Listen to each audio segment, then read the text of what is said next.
Back in 1933, the famous author F. Scott Fitzgerald wrote a sweet letter to his daughter. She was away at camp, and in it he told her some things that she should worry about, things like cleanliness and courage, but more importantly, he told her things not to worry about. I know, I love this concept. He told her not to worry about popular opinion or to worry about growing up. There were even a couple cute things on the list, like don't worry about mosquitoes, don't worry about boys. So we wondered, what would that list look like today? Studio 5 relationship coach Matt Townsend is here. The letters really were sweet. It's a sweet concept. What not to worry about. It's a great idea.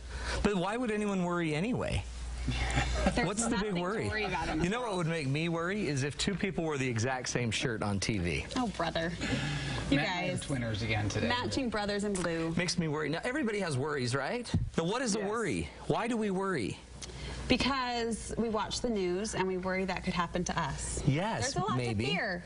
And it's things we try to like get some control. So it's probably your subconscious trying to get control of a life in a world that you have no control over. We're control freaks. Probably. Yeah. And these are, if you notice, when we get into some of these worries, they're things we can't really control. So we're going to figure out tools and what are the real rules instead of just worrying. Okay, you ready? We asked some of the Studio 5 staffers around here what some things that they worried about when they were young, like F. Scott Fitzgerald's daughter. Not to diminish a real fear for a child, but we chuckled a little bit at Hallie. Hey Matt, this is what I was worried about. I was always worried about tornadoes. Every time the wind would blow, I'd be so freaked out and I'd run downstairs. And I was so scared that all my family was gonna die. This is what I was worried about. I don't know what's so funny about that. It's hilarious. We're not even in a tornado area. Brooke, okay, I was with Holly hiding under my dining room table. Did you have that fear? Yeah, more earthquake, but natural disasters. Natural disaster type fears. So again, so instead of fearing that and being so worried about that, what if we just worried about things that we could control? Like, what if we worried about how we responded to things like that? So we should be focusing our energy on the things we can control. But how do you teach that to your kid? You don't. Oh. That's where you just give them a little sleeping pill. Makes everything better. The hard thing is the kids, their little brains are trying to work it out. So we talk to them. We say, you know what? We don't even have tornadoes here. So you really ought to be worried about an earthquake. No.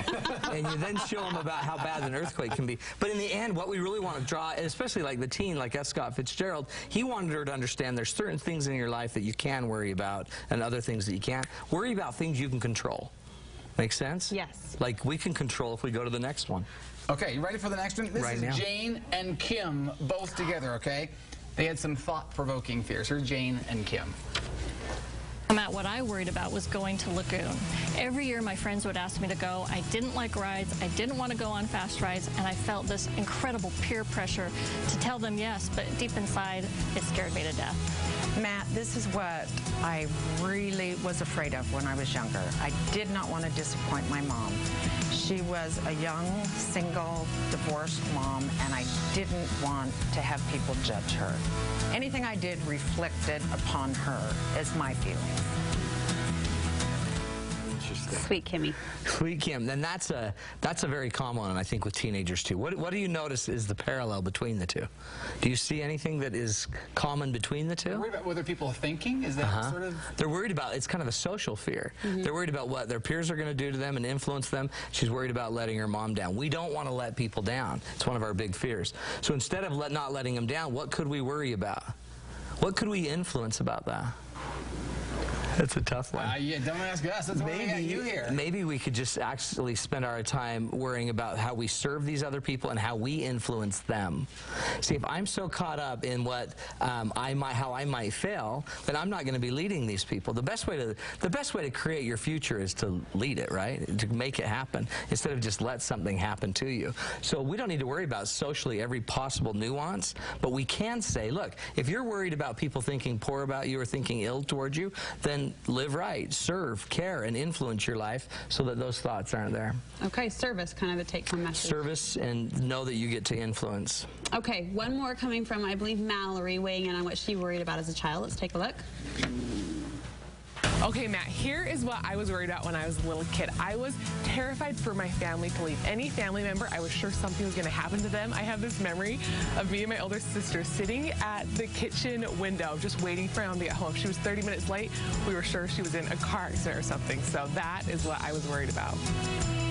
I'm thinking of a child in my neighborhood who kind of was aware of a devastating car accident that did happen to his friend's mom, and it became an obsessive worry for him because it happened to Susie's mom, so what if it happens to my mom? So think of that. That's why they always bring counselors in after accidents or things like that, because they want people to have a chance to talk. So parents, the way we help get rid of the worries is we listen to them, we hear them, we talk about them. When they're a little bit older, we start suggesting that they worry about something they can influence. Like, we can worry about everybody, what might happen to them when they're gone, and we can also make sure we spend really good time with them when we're with them.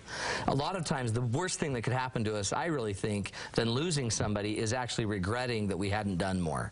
So what if we just focused on loving the people we were with? What if we actually, again, and you've heard me drill this home a million times, could learn to be present with the ones we care about? Now, that's kind of something we teach our teens and our older, you know, the ones that are away at college, like F. Scott Fitzgerald did. But when you think about your family, your life, the things that matter, we just need people to talk about their worries. Let them share their worries. Don't beat them down. Don't tell them they're stupid. Let them share it, and then try to normalize it. Like, you know what, those are totally normal, honey. We always worry about things like that when we're growing up. And then show them what we could worry about instead. And you know, I love the fact, even though we sort of couch this as what we worried about when we were children, what we can tell our children to worry about, there are really principles that even adults that we need to it's it. And I think, honestly, when we worry young, we worry old. If we don't ever learn how to deal with the worries, we're just going to have a very worrisome life. And then we die. No good. And then what good is that? You said that a couple times today. I don't know what it is. I've got death on my mind tonight. We die. We know what Matt's worried about. Well, don't die before your next big date night, because a lot of people are looking forward to this. These date nights, I don't know if you've heard, but they're really getting big. They're kind of a big deal. And what we do with this one's going to be on the topic of 5 questions that you, if you can ask and get through these questions, guaranteed you'll have a healthy relationship. It's going to be May 18th, Friday, May 18th, 7 p.m. Go to Date Nights with Matt. Bring your friends. It's fun to bring friends. Make sure you bring someone that you want to fix. Well, you know, that helps to have someone there with you. Matt, thank you so much. Thank you.